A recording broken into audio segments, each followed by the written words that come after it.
We're quite a Okay. number now. So Okay. good evening, everyone. As you are all aware, we have EM. EM is known to us all, and I don't think we should take on more time because I presume that this would have so many questions as it were.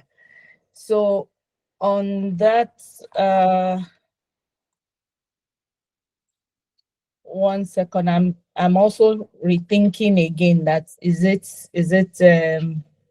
shouldn't I even give a bit on your background? And I want to quickly do so. So EM is a highly respected leadership and career success coach with almost 30 years of experience as a strategic business leader with a strong background spanning multidisciplinary engineering, information technology, hospitality, and financial services. EM has been highly sought after professional in the field of human resources management for over 2 decades. He currently serves as the Director of Human Resources at Eco Hotels and Suites, and I've been looking forward to one night that he would give me. And leading a team of HR professionals fostering people-first culture at one of Africa's premier hospitality brand.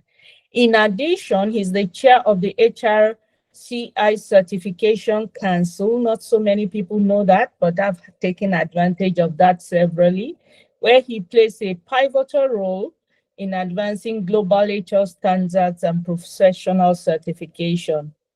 From March to August 2017, EM served as the interim CEO and head of HR at Lishigo Microfinance Bank, a national microfinance bank in Nigeria, and as head of people and culture at Lishigo Nigeria, he contributed significantly to the organization's growth and development. And his vast experience and influence have earned him numerous awards, accolades, including recognition as one of the 100 most influential global HR leaders as far back as 2008 and one of the 101 global HR heroes in 2019. He was named a top-rated influencer on the most inclusive HR influencer list by @socialmecol in 2019 and recognized as one of the top 50 personalities on LinkedIn in Nigeria same year. In 2020, his contribution in the global HR community was further recognized with several honors, and the list is on and on and on and on. Tonight, join me in welcoming Emmanuel Michael as our chief speaker today. And we're going to be learning a whole lot from him. He'll be speaking about bridging generational gaps in leadership, addressing evolving workplace challenges. I want to encourage you that you share the link with your friends, especially upcoming professionals. And for the seniors who are on the call, we look forward to you also contributing to this conversation so that it's totally enriching and we can pour out ourselves to the generations coming behind us. On that note, Emmanuel, you're very welcome. You have the floor. Thank you very much, Kombi, for that long introduction. So I will just go into what we are here to do today. I've been asked to talk on bridging generational gaps in leadership, addressing evolving workplace challenges. So I'm just going to go straight to introducing the topic. So when we talk about generational gaps, I think the best place to start is to look at the diverse generational mix in today's workforce. So as part of my research, I saw that even though this chart is showing 5 generations, I think we currently have 6 generations. The 6th one is the Alpha generation, who are currently doing internships in our workplaces. So we have the traditionalists, those who were born before 1946. We have the baby boomers, those who were born between 1946 and 64. We have the Generation X, those born between 1965 and 1980. We have millennials born between 1981 and 1996. And we also have Generation Z. So this chart that I'm showing, based on those that conducted the research. So they are saying that Generation Z started in 1997. But I also saw another research by Purdue Global. Purdue Global, you can see there's a slight change. I'm going to show us when I get to the third slide, you will see where I try to put all of them together and then analyze how every other organization has grouped these different generations. So you have the traditionalists, baby boomers, Generation X, millennials. Millennials are also known as Generation Y, okay? And then the Generation Z. So here you can see that the Generation Z here, this particular research is saying that Generation Z started from 2001. And the previous one that I saw says 1997. So there is a conflict around when exactly the Generation Z starts. So you look at this where I try to put everything together. So there are 4 different research that I reviewed. The first one here is the Purdue Global. So you can see the dates. The HR director also provided. It would appear as if the slides are not moving. Is it me? What can everybody see? They are moving. Probably your network. Okay. So I'm the issue. Fantastic. Yeah. Okay, fine. Okay. So the difference between Purdue, HR director, Beresford Research, and McCrindle, you can see where I highlighted where the differences exist. For Generation Y, which is the millennials, they are saying theirs is HR director says 1981 to 1996 and 1997 for Generation Z. And you can see that we currently now have Generation Alpha, those who were born either between 2013 and as at end of last year, or those born between 2010. So if it's 2010 to today, you will see that these ones are already in our workplaces as interns, okay? And there's a projection now for Generation Beta. Those who were born this year, 2025, up to 2039. Now, why do we need harmony? If you look at these previous slides, you will notice that the tradition is value, loyalty, hard work, respect, and they respect authority, right? And in terms of the way they work, they prefer formal, structured workplace environments. Each of the generations have their own unique characteristics of what they value and the type of workplace environment that they want to see. Different type of workplace environment where they thrive in, okay? Now, in order for us to succeed, for any leader to succeed, there's the need to ensure that there is harmony amongst all the generations. And why do we need harmony across all the generations in the organization? If there is no harmony, we will have challenge with communication and collaboration. So there is need for the leader to be able to create an environment that will enable all these 6 or 5 generations in our workplaces to thrive. And the only way that can happen is if communication is improved. That harmony exists, communication will improve, people will be able to work together. When there's harmony, knowledge sharing and mentorship will increase. So you have the seniors or the other generations mentoring the younger ones. And then in the areas where the younger ones are strong, you have them mentoring the older ones. So, but the harmony is not there. The senior ones will say, don't you know that we've been here for ages? And so this is the way we have been doing things. You're just coming to you are very young, you don't know anything. You can't come and start telling us how we should do things, right? So it means there's a crisis. And when you have that crisis, that organization will not be able to focus on their goal. The result that they want to achieve, they will begin to lose it because there's infighting amongst and between the different generations in the workplace. When there is harmony amongst these 5 groups of 6 generations, there will be increased innovation and creativity. You will notice that the younger ones, okay, the Generation X, the millennials, the Generation Z, the Generation Alphas will bring in ideas, because these are people who are digitally inclined.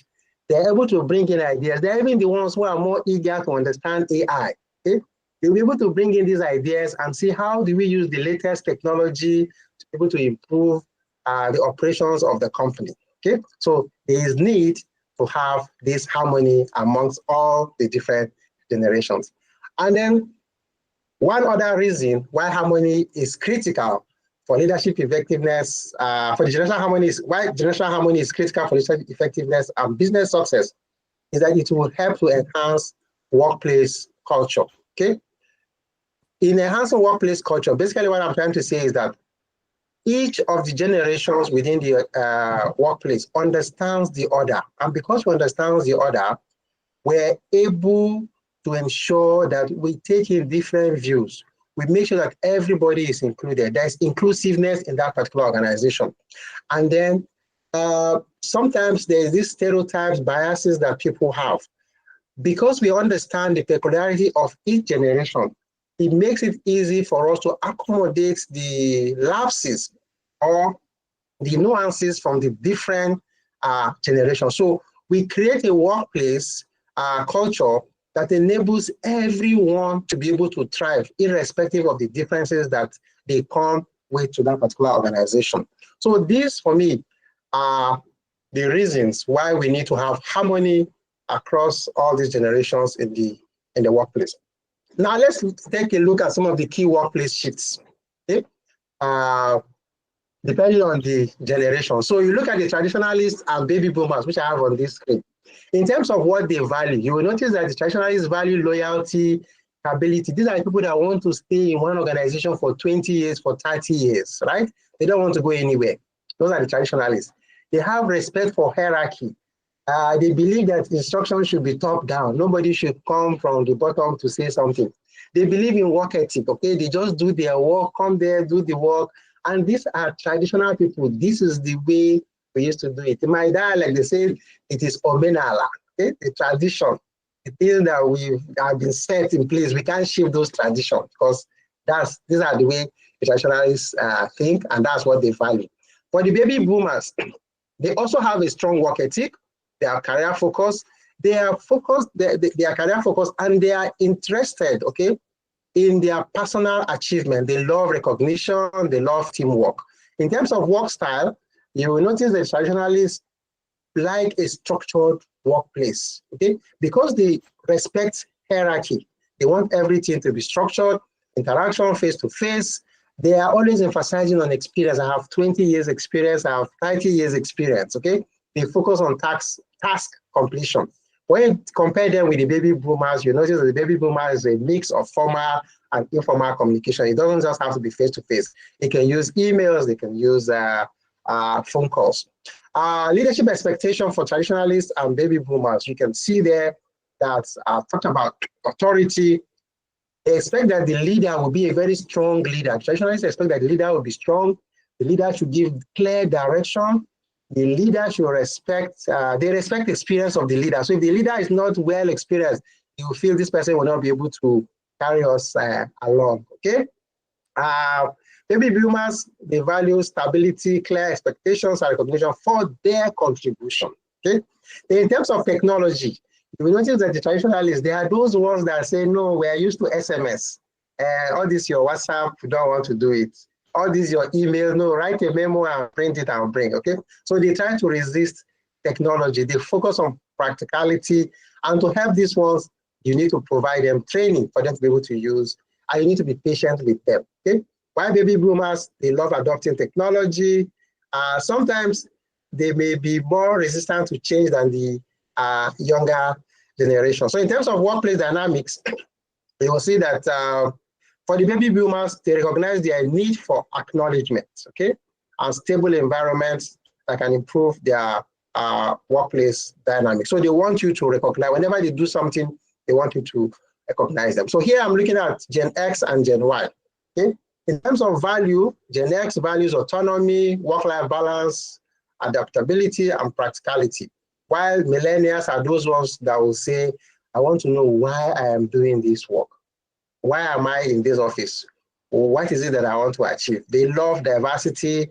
They love work-life balance. They don't want to work. They want to work and play, okay? In terms of their work style, Gen X values efficiency and results, and they like to work independently. While the millennials, Gen Y, they are tech savvy, they value flexibility, they want you to give them opportunity to work from anywhere. Okay? They don't just have to come to one particular place to work. In terms of leadership, you will see that Gen X, they seek leaders who are competent, trustworthy, and able to delegate effectively, while Gen Y seeks leaders who are transparent, who are inclusive, and able to foster a positive work environment. So about technology, the Gen Ys, they are already called the digital native. They are comfortable with technology. They are eager to embrace anything new, any new tool, any new platform. You have Gen Y, millennials, they are ready to go for that. While the Gen X people, they are comfortable as well with technology, but don't want to use multiple tools. They want to streamline the tools that they want to use. So you notice the Gen Y person might be across all the social media platforms, all the collaboration tools, they know how to use them. The Gen X person will want us to use just one type of collaboration tool. Now the Gen Z, I don't have anything yet for Gen Alpha. Like I said, Gen Alphas are just new in the workplace. We're still studying them and yet to get a lot of information. So for the Gen Zs, who are the younger or the young people in the block now in the workplace, in terms of values, they have entrepreneurial mindset. These are the ones that don't want to just focus only on the office work. They also have some side hustle businesses that they're doing, right? They are friends when it comes to digital. Innovation, diversity, and inclusion are some of the values that they care so much about. In terms of their work style, they seek non-traditional work schedules, flexible, remote. These are people that want to work 3 days a week, okay? They don't want to work all the 5 days. They want to work 4 hours in a day, okay?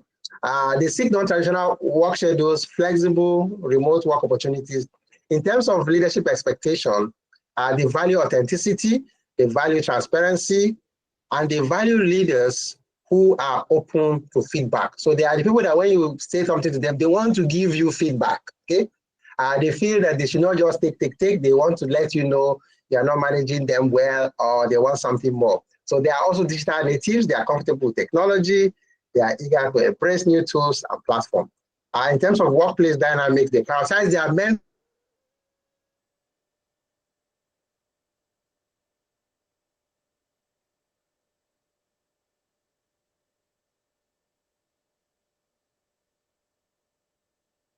These are people that will tell you my mental health is suffering, right? So they say there's one resigning and leaving the job because it impacts their mental health. Okay, and then across all generations. So across all generations, these are the key workplace shifts that I found. Okay? In terms of value, the increasing emphasis on purpose, work-life balance, and diversity, equity, and inclusion is influencing employee expectations and company culture. Then in terms of work style, there's a shift towards flexible work arrangements, remote work, hybrid models is becoming more prevalent, requiring employees to adapt to policies.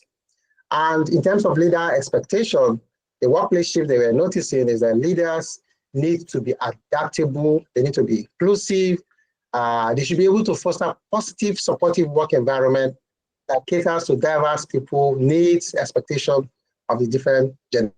And for technology, you all know, today we're talking about the rise of AI, automation, remote work tools. All these are reshaping the way reshaping roles, and also reshaping the way we learn and adapt things across all generations. So I'm going to talk briefly about the differences, generational differences. So I've shared some of the differences in terms of the workplace shift that we're noticing, but I'll just touch a little bit more before I get into the challenges and strategies that we're going to use to address those challenges. So here, in terms of workplace expectation, there is some generations prefer stability, while others prefer flexibility, and you also have those who are purpose-driven, right? So what I've done here is to look at all the 7 generations and then analyze their expectation in terms of work. So for traditionalists, as you can see, loyalty, stability is what they expect. Baby boomers, they want job security, they want recognition for their contributions, and a clear path for advancement. So they want to see, how am I going to grow in this organization? For the Gen X guys, they love flexibility, autonomy, and opportunities for growth. So there has to be opportunity for them to grow. If there's no opportunity, they'll be looking out of that particular organization. For the Gen Ys, which is the millennials, in terms of their workplace expectation, opportunity for career development, flexible work arrangement, and a positive work. If the environment is toxic, they won't see them. They will run away from that particular environment. The Gen Zs, flexibility is key for them, work-life balance, an opportunity for them to learn. This I could have, when they come to our parents to tell you that I want to learn something. I know that when I join you, I'll be able to grow or learn something. So if there's no opportunity for them to learn and grow in the organization, you will not be able to attract the Gen Zs. If you want them, then you need to create that opportunity. The Gen Alphas, those ones that I said are currently intern organizations. They love flexible work arrangement. You have some people who are interns, they come to you, even though they are interns, they still don't want to work all day in the week. They want to be able to see if they can have a day or two off. And then for the next generation, those ones that we're giving back to this year, right, going forward, those are the AI children, okay? So this is a forecast of what we think their workplace expectation will be. Work-life balance will be key to them, mental health support, opportunity for personal growth with a natural comfort with technology and AI. So for communication, I think I've talked a bit about this in the previous slides. Face-to-face for traditionalists, formal communication channels, baby boomers, face-to-face phone calls. They also value personal connections, okay? Generation X, they are a mix between the traditional and the digital. So they're in the middle, okay? While the Gen Y guys, they just want to go digital. They love instant messaging, WhatsApp. They love video conferencing like what we're doing now. And they love using collaborative platforms like Slack and every other collaborative Teams, you know. While the Gen Z ones, these are those ones that love all those quick direct messages. When they send you a message, you start seeing shorthand form of messages, okay? And they love visual content and digital platforms. So for Gen A and Gen B, we believe that the latest technology trends will be what they will love as they continue to grow. Now let's get into the key challenges in a multi-generational workforce. What are the challenges that you're likely going to find? The first one there is resistance to change. Okay, so the older generations are definitely going to struggle with rapid technological shifts. So as we are adopting AI, they will be the last ones to want to adopt AI. They will suspect all these technology tools. While the younger ones are those that will push for innovation. They want something new. They want to change the way we do things. They want to turn the organization upside down, okay, and get new results. So this is one challenge that a leader will face within that particular organization. Okay, if the leader is of the older generation, he or she might now be the one resisting these new technologies that the young ones are coming to suggest. If the leader is from the younger generation, then he will have challenges if maybe he has an aging workforce within that particular, or he has older people, the traditionalists within the workplace. The second challenge is engagement and retention. So there is need for the leader to identify what motivates each of these generations. There are certain things that they like, there are certain things they don't like that tick them off. So it's a challenge. If we do not study each of them to understand exactly what their needs are, it will be difficult to engage them, it will be difficult to retain them, and you want all of them to work together. So that is one big challenge, identifying what is it that motivates each of these generations. Now, their work styles, as you can see from the previous slides, their work styles vary. Some prefer remote, some hybrid, some don't even want to come into the office at all, while others want to be there every day of the week, morning till night. They don't, when you say you want to work remote, they don't understand it. Okay? So they are conflicting work styles. So that's another challenge. How can a leader harmonize, create an environment where everybody will play to their own strengths? And the fourth challenge that the leader will have in a multi-generational workforce is in terms of career development expectation. Okay, the older generation will prefer a traditional career path, while the newer generation or the younger generations will prefer a skill-based growth. So they want to grow certain, they want to increase in skills, not just saying I'm employed as HR manager and I want to remain there. You know, they want to acquire new skills. Apart from HR, what other skills can I get? You know, will I just remain in HR throughout? Well, do I want to do something? Do I want to move into business? Do I want to acquire skills in finance? Do I want to acquire skills in marketing? Do I want to acquire some digital skills that would help me become a better person in that particular organization? So those are the challenges that the leader would have to address. Now, how do we bridge this gap between the older generation and the younger generations? And I have here the first thing that a leader needs to do is actually to lead with emotional intelligence and adaptability. So inclusive leadership is very key. And how do you go about creating an inclusive leadership? One, the leader has to ensure that they create a psychological safe space where everybody, irrespective of your age or the generation that you belong, you are safe to be able to voice your opinion, and people will listen to you.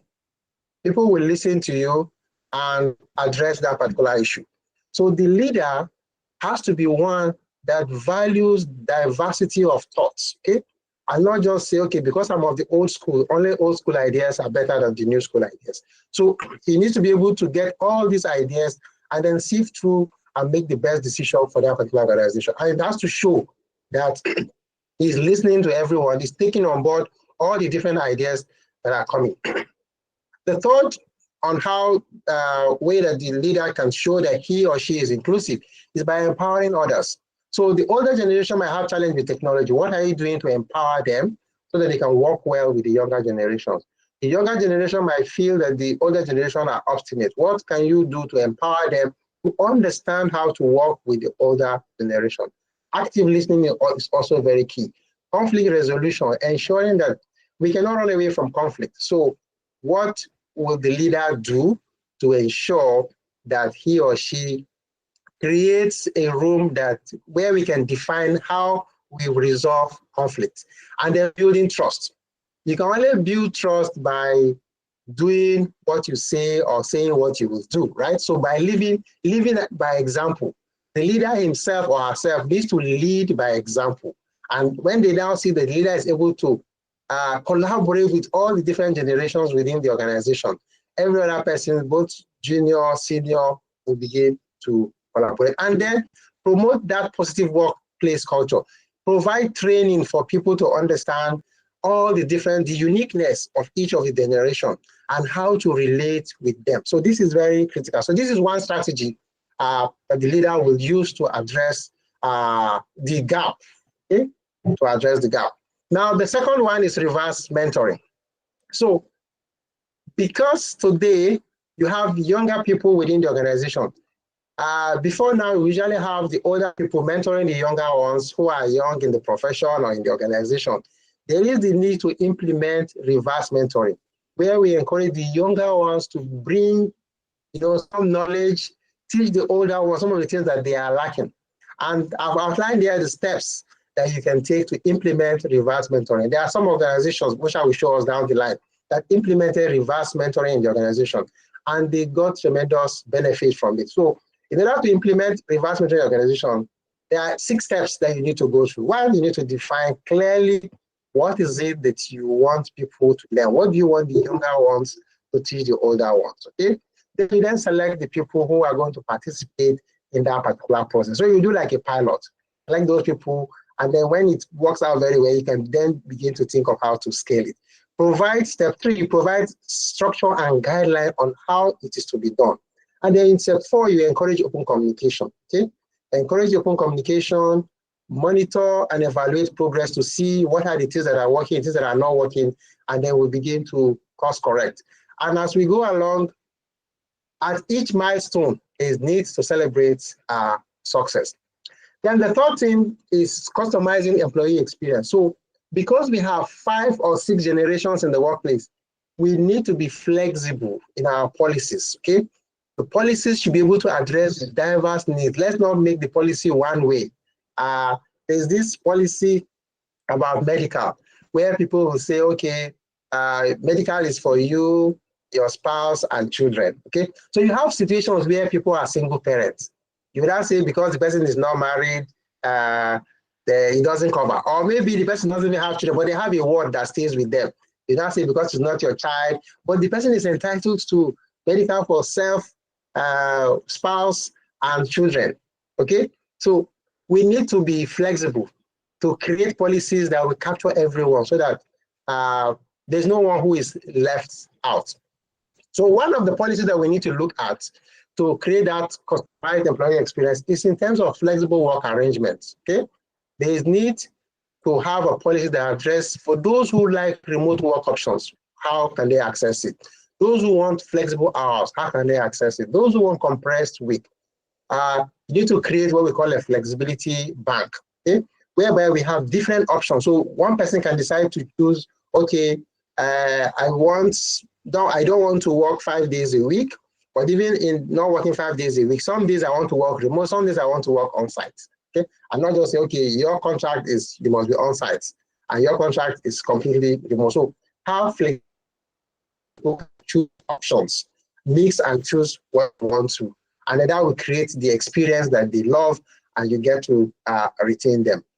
In terms of development and personal development and career paths, so there's need to create customized training, customized mentoring programs, and clear career development paths that is personalized to each person within the organization or each generation within the organization based on the feedback that so this will have to create that type of employee experience that each person, irrespective of their age group or their generation, they're able to enjoy the place. So I talked about customized benefits. So I talked about healthcare extensively. And so that's what I'm talking about here. Tailored healthcare, wellness program, student loan repayment options. So if you have younger people like these Gen Alphas that are coming on board, they are still in school, right? So you might need to have a program that will help in order to keep them long in your organization. So you can say, okay, we'll provide you loan options to enable you further your education or take some courses. So because you are paying for their tuition, they want to stay longer with you. And for those people who have the older generation, the traditionalists, the baby boomers who might want to be retiring, do you have a plan? Do you have a plan to create a program, okay, a retirement planning program for them? So that, because what I've noticed in some organizations that people who have stayed very long in some organizations are afraid to leave because when they leave, they just die, right? So do you have a program that will address that fear that they have so that they are comfortably retiring from the organization because they know that when they leave, they're not just going to die because there are plans. The organizations have provided things that will help them continue to live a good life even after they leave that particular place. The workplace, so there's need to adapt the workplace. Some people want flexible office spaces. Some like to work in cubicles. Some like to work, just have an office to themselves. In terms of technology tools, what sort of technology tools are you putting in place? What sort of communication tools are you putting in place? What the tools that will enable those who want to be using SMS, they have the option of using SMS. Those who love WhatsApp, they have the option of using WhatsApp. Those who love emails, it's an option for you to also use email. And then some prefer to come face-to-face to have a meeting. There's also an opportunity for you to be able to create that. So customizing employee experience is key. And that's one way that you can bridge this gap across generations. So I've talked about culture of inclusion, okay? So they need to create that inclusive workspace. And what do we do by creating that? We need to emphasize shared goals. We need to seek feedback from time to time from people. And when you're deploying any initiative, run a pilot, okay? Run a pilot to test out that particular initiative before you now deploy it. Run a pilot, test it across all the different generations, and then you can tweak it to ensure that what you're delivering within the organization addresses the needs of everyone in that organization. So I have culture of respect, okay? There need to build a culture of respect where we encourage intergenerational collaboration. And one way of doing that is to value diversity. People need to see the need for us to be there. We don't have to think one way. We don't have to all be the same. There's need to promote open communication, okay?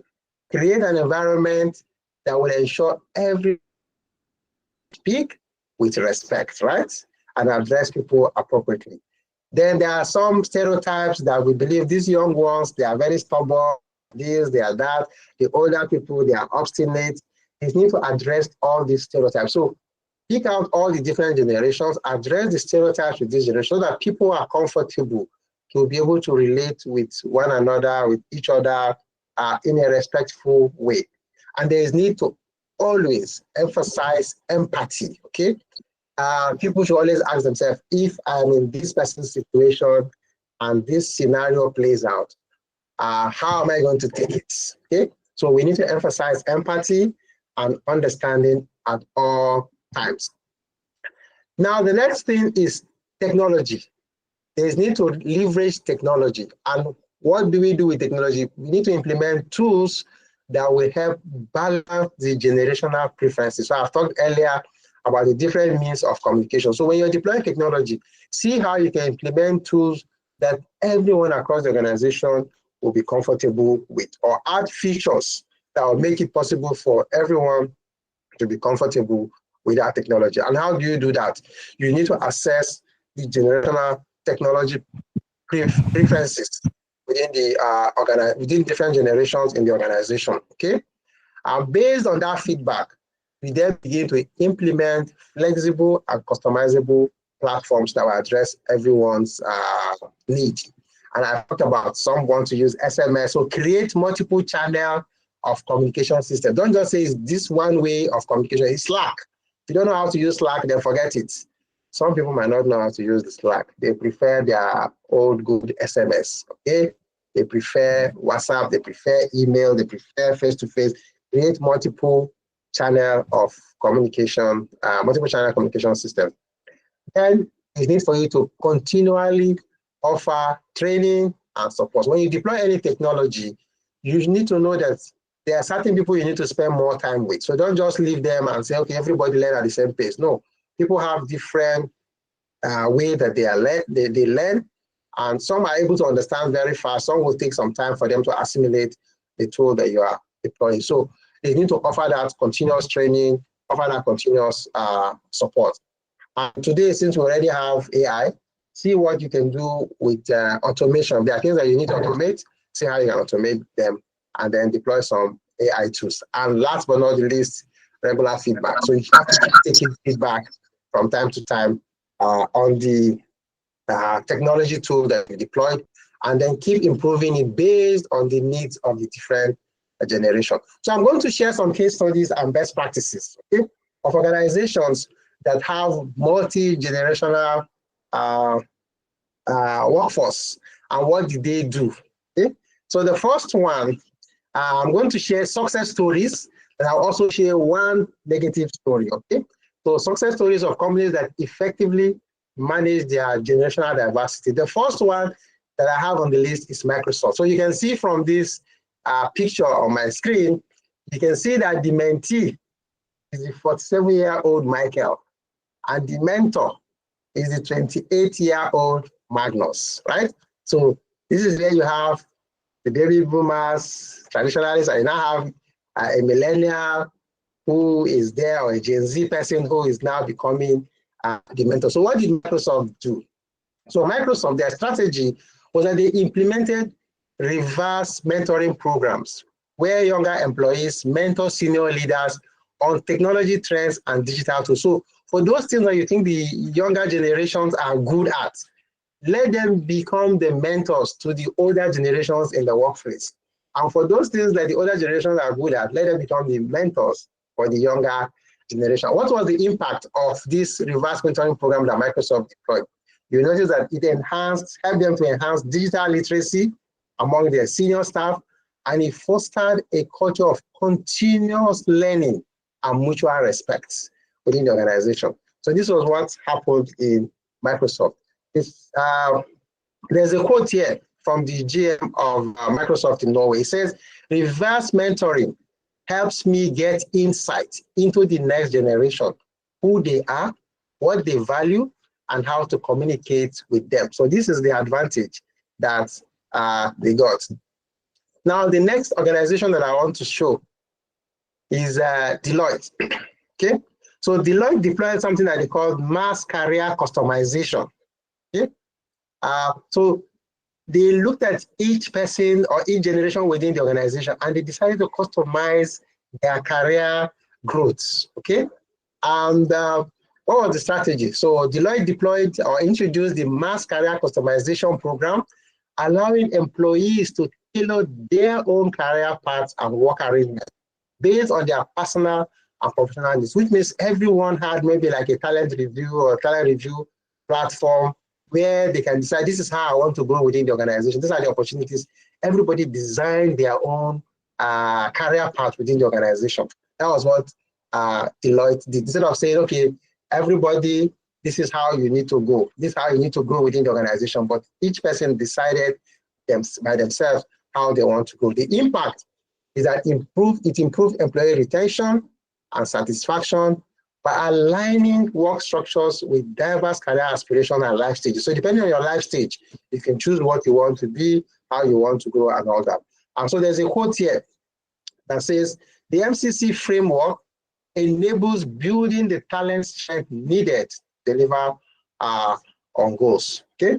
The third organization is EY. Okay. So here there's a news article that says, meet your Gen Z mentor. Why EY is tapping younger workers to bridge the generational skills divide. So EY deployed reverse mentor, just like what Microsoft did, right? So for EY, the strategy for them was to establish a reverse mentoring initiative where the younger employees became coaches, okay? The younger employees coach senior executive on digital trends and emerging technologies. So assuming you find yourself in a situation by a younger employee is now your coach, okay? So that was what EY did. And what was the impact? They bridged the digital literacy gap and promoted mutual learning across the organization. And the last success story I want to share is IBM. You can see on this slide, we're talking about the business leader and executive. You have the frontline tech-savvy employee. So what did IBM do?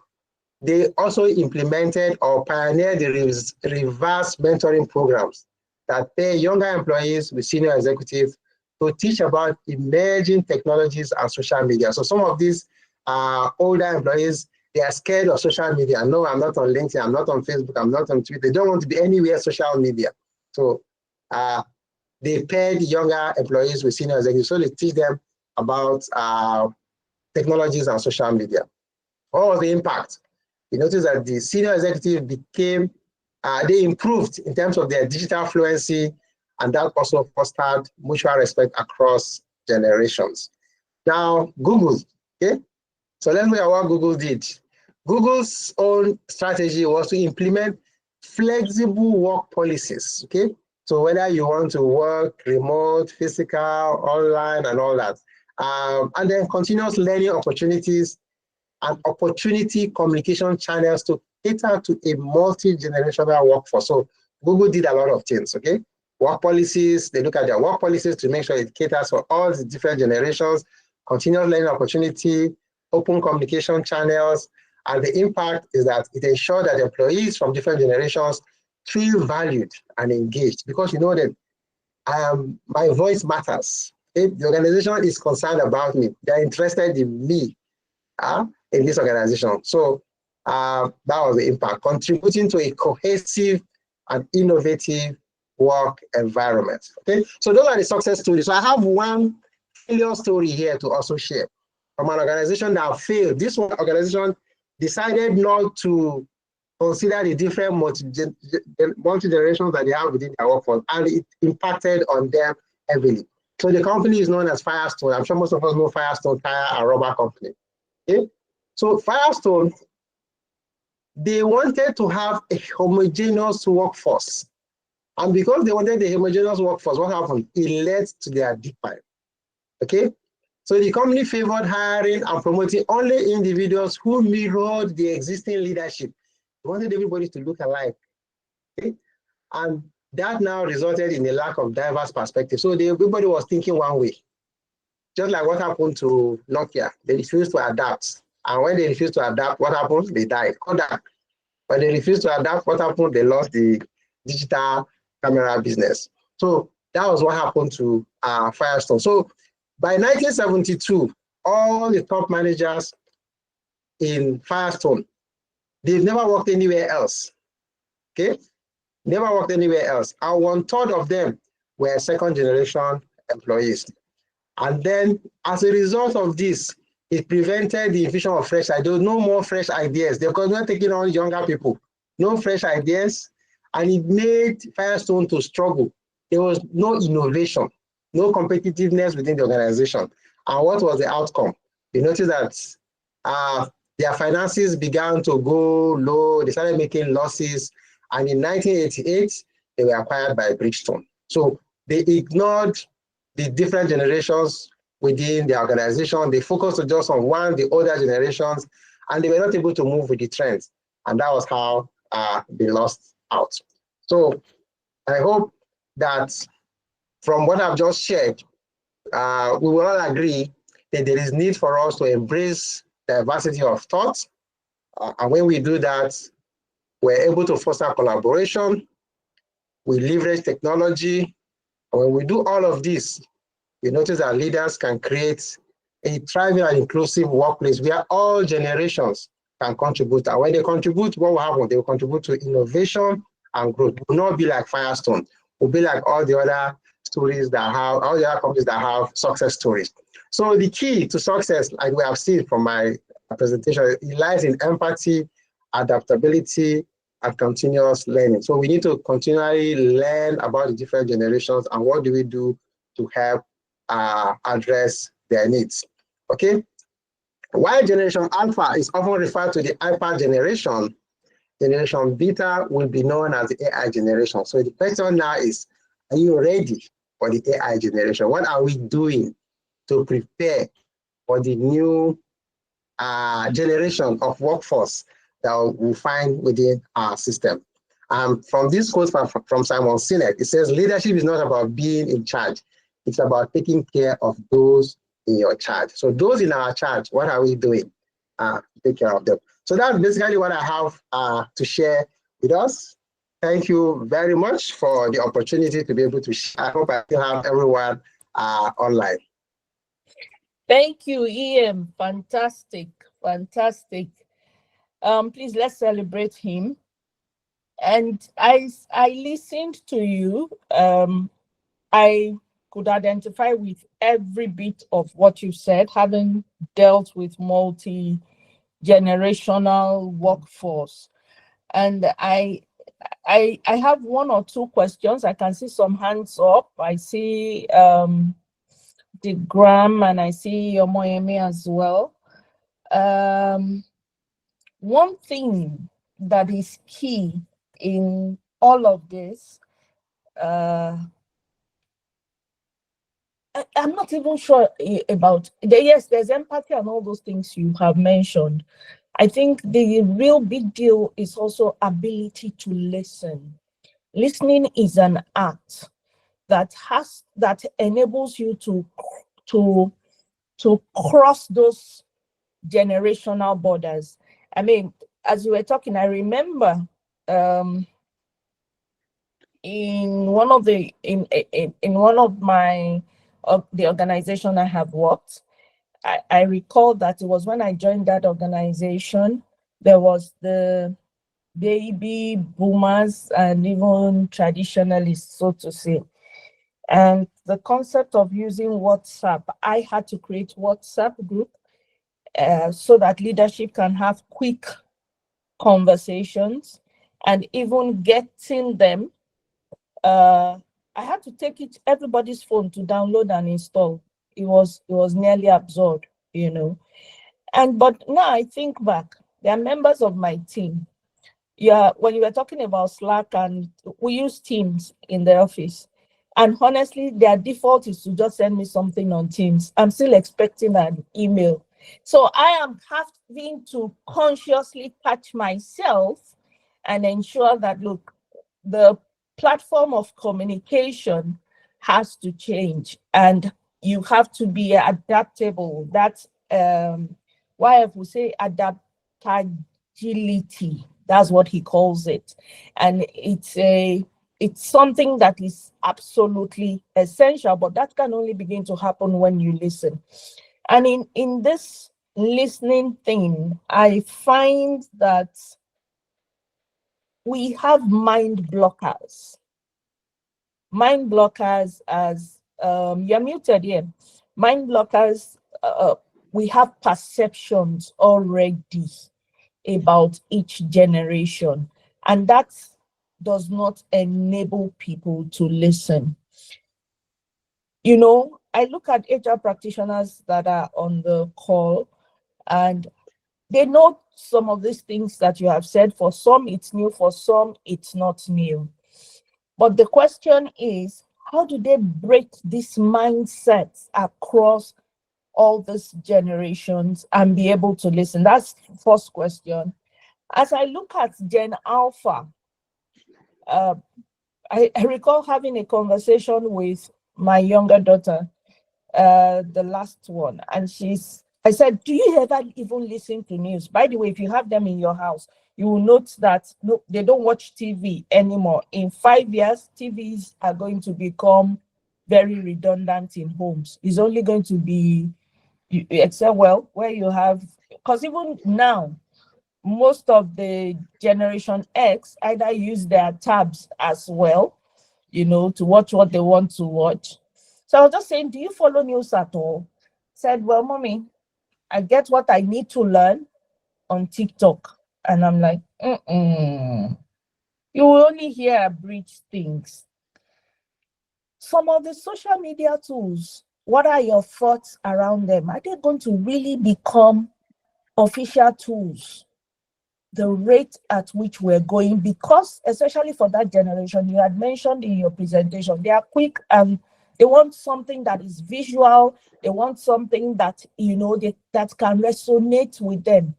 And at times, HR is tasked with communication in organizations. This increases the pressure of creating communication that cuts across generation. You can't just speak to one generation and leave the other generation out. What are your thoughts around these two things? Thank you. And then in this order, the grammar can go, and then after the grammar, we can have Omoyemi. But Okay. let EM answer this one first so that we don't overload him. Thank you. Okay. So the first one, how do we get the people, right, to be able to... Yes, how do we break those perceptions, those mind blockers? Those perceptions, yes. That is really where the issue is, if you ask me. You just think, you, this girl, you were born yesterday, how can you talk to me like... They just even shut out. Yes. So for me, what has worked for me is the need to create a session for the different groups, and collectively create a session where you're able to bring all these different generations together and begin to address the issues, okay? Those blockers, those biases, those mindsets that they've built over time. When you begin to show them, bring them together in a session, show them some of these biases and the impact that it has in the overall objective that we want to achieve, okay? And then in that same session, seek feedback. So what you do is you present a problem to the team and say, this is a problem that we have. And then ask them, like I said, there's need for you to get feedback, right? Ask them for feedback. Ask them for feedback. You will notice that they will be the ones to suggest the different things that can be done in order to break those barriers that exist. And then they now also begin to see the need to work collaboratively with all the other generations that they feel, okay, this person is too young, they can't talk to me. So one organization where I worked, we had a situation whereby the older people who are there will tell you that they've been here for ages. You can't just come today, you young person, you now want to come and teach us how to do things. This is the way they've been doing it, so we can't change it. And so what did I then do in that place? There is no need to force it. Okay? We want to create a change, but we then walk everyone through, okay, this is the way we've been doing it. What sort of results have we been getting? So why not we try? So now I talk about piloting. So we say, okay, let's try this idea and see. And we try this idea. If it works, fine. If it doesn't work, we drop it. We try something else, right? And it's not going to break a leg. It's not going to cause us any serious damage with this trial. And everybody will say, okay, let's give it a try and see. But we know, and they will tell you, but we know we've tried several things before you came, and it's not working. So this one that you're trying to bring now, we also believe it's not going to work. So we just say, okay, let's just try. And then we try. And then they begin to see improvements. Say, so this thing that you're suggesting is working. No, I said, okay, then let's try to extend it and expand it. So that's basically what it is. So create a session where we can discuss those challenges, those barriers, and then suggest, first of all, ask them for feedback on what they think we can do. If they still feel that nothing can be done, you suggest something, and then let's try it out. By the time we do the trial and they are convinced, they will now become the apostles. So they will become the apostles to be able to spread the news and begin to convince every other person within their fold that, okay, this thing that we thought this is the way it is, not exactly that way. It can be changed, and it's even changing for the better. So that awareness is key. So I talked about continuous learning. So continuous learning, continuous training, continuous awareness, is critical in breaking that barrier. Then on the second question, where we talked about the social media tools today, my thoughts around it. So what we need to do is that when we notice that some of these generations prefer to learn using certain type of social media tools, what do? We can also begin to create bite-sized programs, okay, that will take those social media tools. Let's say people like TikTok, create some sort of training on TikTok. I see them on LinkedIn. People create a small bite-sized training in form of a TikTok kind of program, and then they share it. So create those kind of things, and the tools that they love. See how you can mimic some of those things, and then use it as an avenue to be able to pass the knowledge that you want to share. So I also know that in some organizations, I remember one other organization where I work, we used to have a program just like Facebook, the way you have Facebook. So we had an internal Facebook page where we can share. I think Teams has something like that, where you create pages for Microsoft Teams has something like where you create pages for your departments and you can share some news, they mimics mimics something like Facebook kind of platform. So depending, if you have people who want to use such kind of platforms, you can also see are there platforms that we can create. It's not a public facing social media page, but it's an internal facing social media page. And we begin to create programs, news, celebrate people within that particular platform. So those are my thoughts. Thank you. The grammar, that's how your name shows here. Yes, Stella.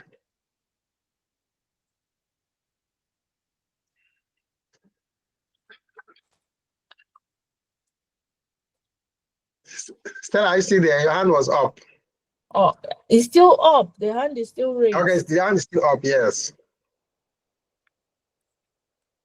Okay. Okay, maybe she has dropped. Let me look at the chat box. So, okay, there's nothing. Omoyemi, you were going to ask a question. Please go ahead.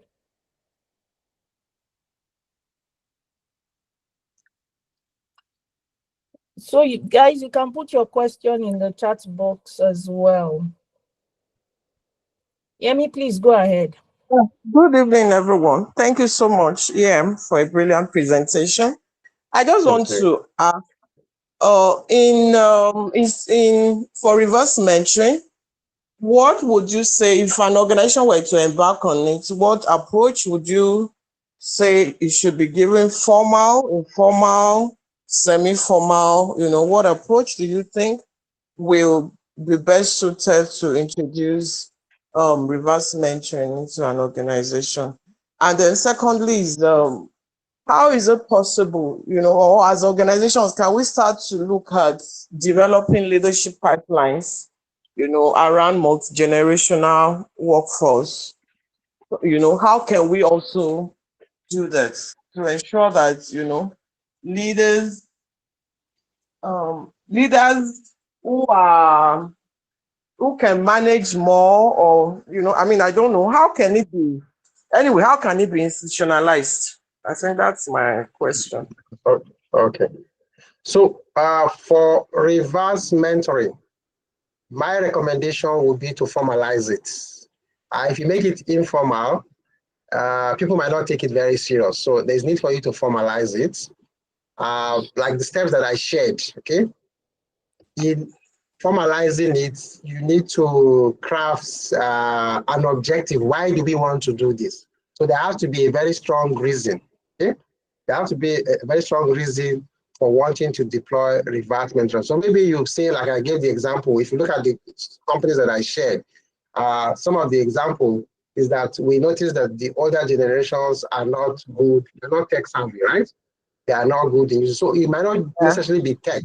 It might be something that the organization wants to introduce, and the younger generation are enthusiastic and are willing and eager to adopt. But the older generations are finding it difficult because this is not the way. Like I said, they are traditionalists, right? They are not used to doing things that way. They don't want their comfort zone to be disturbed. So, but those ones who have cut on with the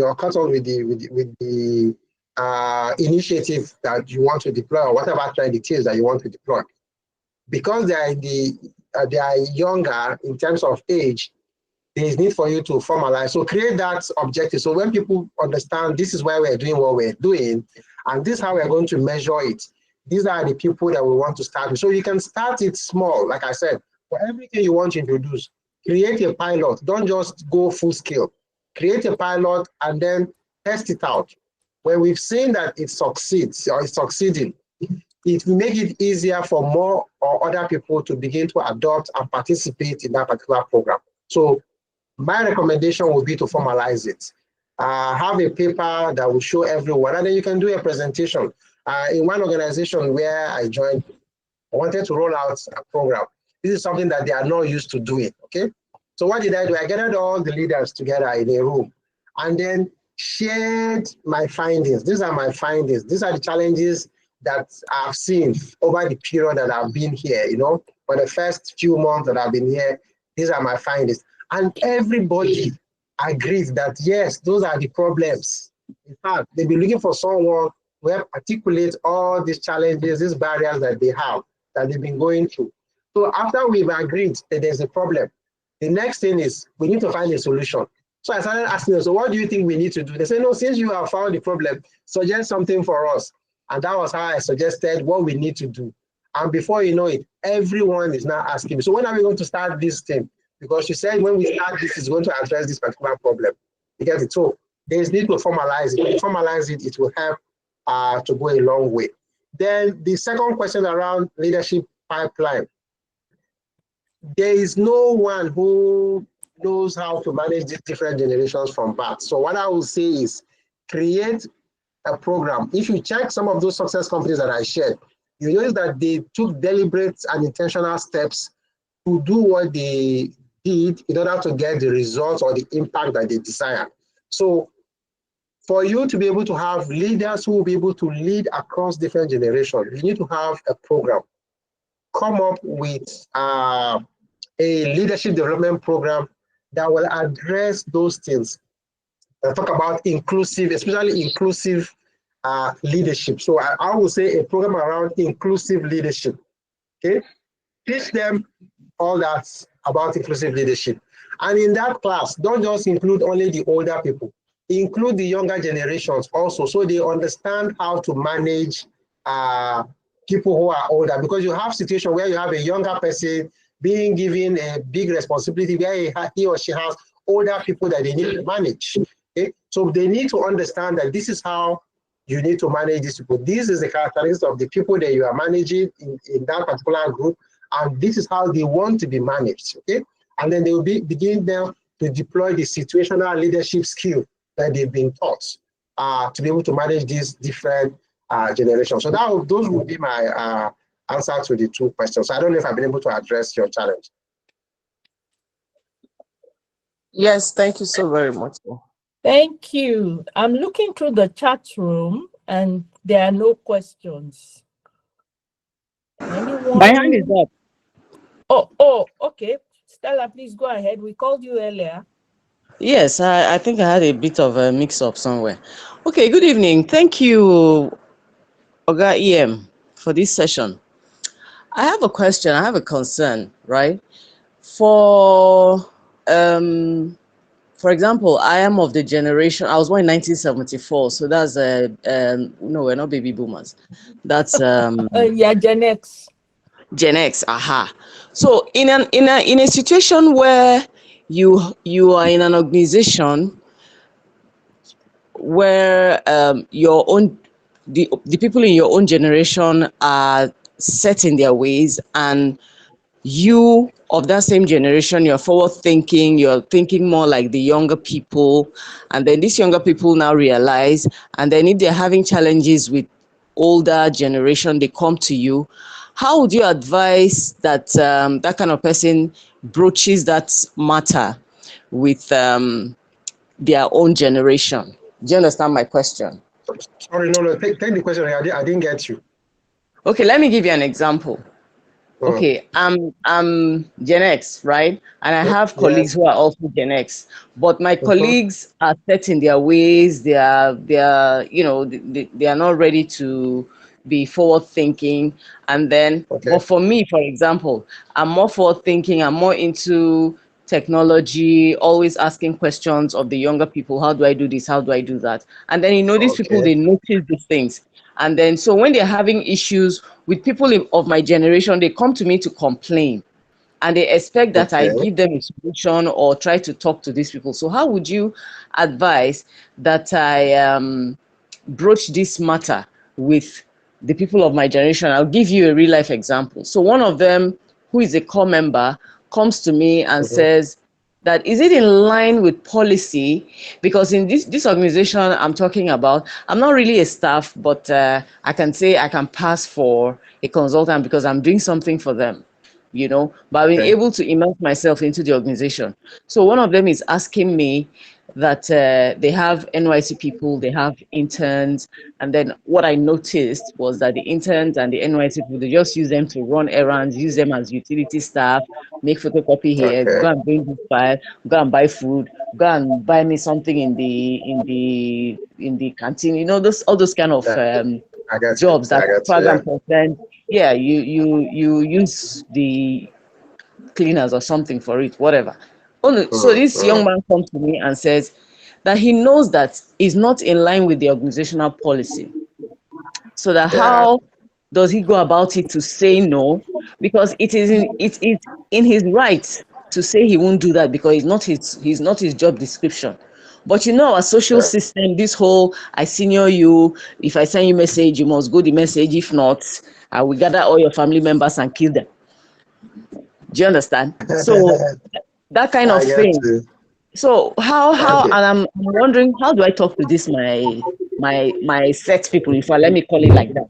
Because I also looked at that and I found out it. Okay. So I think it's an organizational culture thing. Yeah. And the best way to address it is to address it holistically from the organizational level. So we need to, if you are the consultant in charge of HR in that organization, so this is something that you've identified, or if you are not, if there's an HR person, then it will be in the position of that HR person to create a session where they can talk about interns that are deployed to the organization, NYC people deployed to the organization. Why do we have them in our organization? So if there are students who are interns in that organization, they're there for a purpose. And why they've come there is to gain what you call industrial work experience, right? So which means what they've studied in school, they want to come and see how they can put that into practice. So like in my organization, what I do is that when anyone tells me they want to come and intern, I'll first of all look at the cost. So it's not just everybody that we take. The cost must be relevant to what we do. So if you study something that's not relevant to what we do, I will ask you, so you've come to this place now. This is what we do. We do 1, 2, 3. This is the course that you read. How will what we do here help you in your course? So if the organization as a whole understands the purpose for which these people are coming into this particular place, they will not be using them for errands. It's because they don't understand that purpose. Okay, so that awareness has to be created so that everyone then now knows. So if you have an NYC person deployed to you, so it means it's not everybody that can be deployed to you that read any course that will just be deployed to you. So in my organization, the people that are deployed to us from NYC are only people who study the courses that are relevant, to our operation. So when they come, if the person studied maybe accounting, I will send the person to the accounting department where they will be able to get something. Person studied hospitality and tourism, then I can send them to any of the hospitality tourism department so they can learn some. Person studied marketing, if we have an opening in marketing. Person studied information technology, if we have an opening in information technology, then we can deploy. So what I've done in my own organization is that for each of the department, there is a quota to say, okay, we want to bring in, say, 30 people every year, right? And then we then say, okay, this department, this is what you need, this is what you need. And based on that, when people are coming, we'll be sifting through to see those that are relevant to us. Because we don't want them to come here and we start using them as errand boys and errand girls. So it's an organizational challenge. So it needs to be addressed at that top. So when we've all agreed, you will begin to notice that there is change. They will stop using these people for errands. Rather, they will give them the specific job that they need to carry out. So that's, I think that's the question. Yeah, I've answered that. Yes, thank you. Okay, Thank so you we have so 7 minutes to go, right, Kumbi? If we don't have any more questions. Okay. Looks like everybody is. Prince Will, yes, please go ahead. Okay. Good evening, everyone, and thank you, Mr. Emmanuel, for the session. So my question is a bit different from what everyone has asked. I want to ask the question as regards. I mean, we'll be talking about different generation. Now, what about the same generation? Like maybe, for example, let's say generation X or generation Y. Like where I'm a generation like 1993. So I have clashes within my own generation. So for example, I have an idea that I feel like is fantastic. Somebody like, well, yeah, just maybe let's have an idea. And my other, like within the same generation, so feels like, oh, this. And so my question is, how do you also resolve some of these clashes? So that's within the same generation divide. Thank you. Okay. So you recall when I was presenting, I talked about empathy and understanding, right? I also talked about conflict resolution. So there is need to define how we will resolve conflicts within an organization. So when we have a challenge, what do we need to do? So it means that we all need to sit down and agree. When there's a challenge, this is what we need to do. 1, 2, 3, 4, 5, right? We need to call this person, speak to them one-on-one, present how we feel, what they've done, or how they react or respond to us, how it makes us feel, right? And then see, and then also share with them how we want to relate with them, what sort of reaction effects and then take their feedback and also see how they feel about what we're sharing with them. So that you need to have that conversation with this particular person. And if it's an organization-wide thing, like I said earlier to Stella, then there's need to create a program that will create that mindset awareness, okay? We need to create that awareness as to what we do and how it impacts others. But when you want to address issues with your colleague, it's not nice to attack the person. So it's better to attack the issue. So address the issue and not say, you don't like me or you hate me, things like that. Don't say things like that. When you tell somebody that the person don't like you or they don't hate or they hate you, they will also feel, but they will now move into that defensive mode. I want to say, no, you're not saying the right thing. So attack the issue that, okay, maybe when we're in a particular meeting, I made this presentation and this was how they responded and this is how it made you feel, okay? So there's need to have that one-on-one conversation. That would be what I would say for you to be able to address that particular issue. Prince Will, I don't know if I've helped you. Yeah, thank you so much, Mr. Emmanuel. Thank you so much. You're welcome. Yeah. Thank you. So on that note, I want to thank you, EM. Please, let's celebrate him in the chat box. Let's say thank you. And we will be planning for our next meet. We usually do this once a month.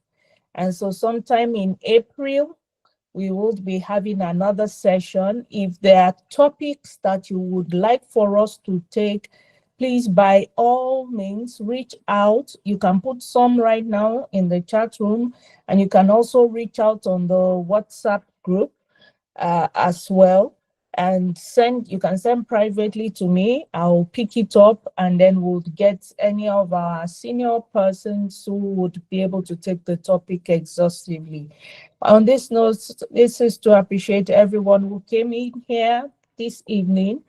Over the next few days, we'll share the recording on the WhatsApp group, and of course, you can then have access to it. And by all means, please follow EM. He has provided his details out there for us to have. Thank you so much, and have a beautiful evening, a great week ahead. Please go out there, use all the learnings and make impact, and let it be known that your organization has a person of value. Thank you. Thank you. And